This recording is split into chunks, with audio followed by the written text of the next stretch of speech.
मेरा नाम संदीप है। मैं एक नेवल ऑफिसर हूँ। करीब 2 साल पहले की बात है।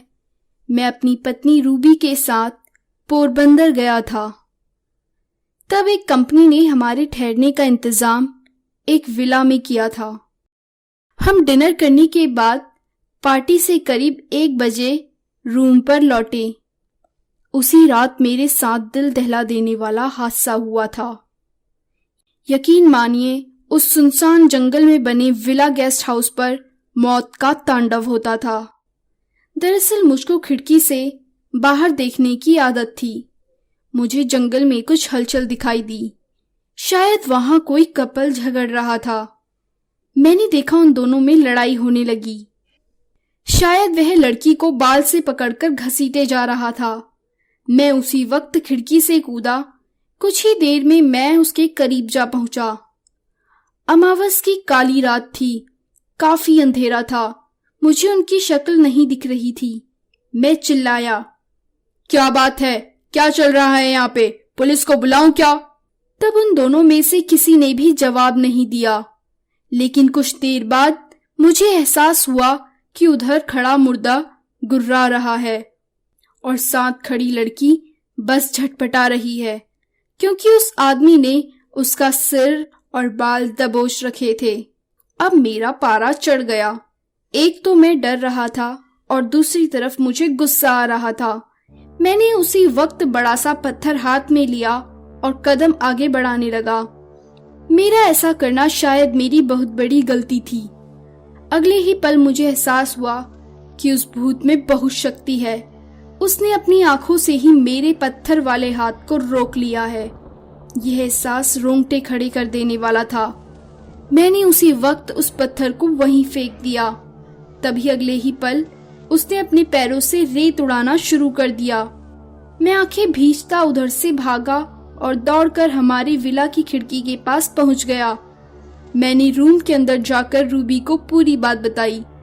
हम दोनों सदमे में कांप रहे थे। उस वक्त हमने जंगल की तरफ नजर दौड़ाई, लेकिन वहां कुछ नहीं दिख रहा था। दूर दूर तक कोई भी नहीं था। शायद वह परलौकिक शक्ति वहां से जा चुकी थी। उसकी जकड़ में जो महिला थी उसका कुछ पता नहीं लगा। हम करीब 3 बजे तक सोने की कोशिश करने लगे। मुझे पक्का याद था कि हमने कमरे की लाइट चालू रखी थी। तभी मुझे एहसास हुआ रूबी मेरी पीठ पर हाथ से सहला रही थी। उसका हाथ काफी गर्म था। उस वक्त मैंने अजीब सी गंध महसूस की। मेरी आंख एकदम खुली तो मैंने कमरे में घुप अंधेरा देखा। मैंने फौरन मुड़कर बिस्तर पर देखा तो मेरी रूह कांप गई। वहां कोई भी नहीं था।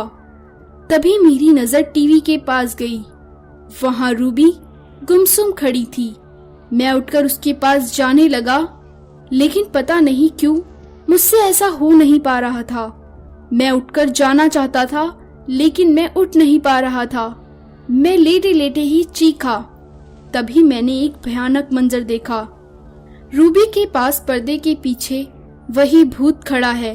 उसका पंजा रूबी के सिर पर था। थोड़ी ही देर में मुझे पसीने आने लगे। मेरी आंखें भारी होने लगी। उसके बाद क्या हुआ कुछ पता नहीं।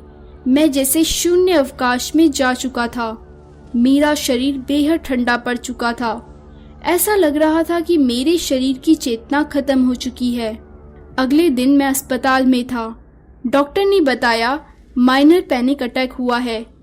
रूबी ने कहा रात में कुछ हुआ ही नहीं। वह आज भी यही बोलती है, लेकिन मुझे पता है उस रात का भयानक सच। इस घटना के बाद हम कभी पोरबंदर नहीं गए। मेरी पहचान वाले कुछ लोग बताते हैं उस विला के जंगलों में परलौकिक अनुभव होने की बात है। शायद वो जगह भूतों का डेरा बन चुकी है।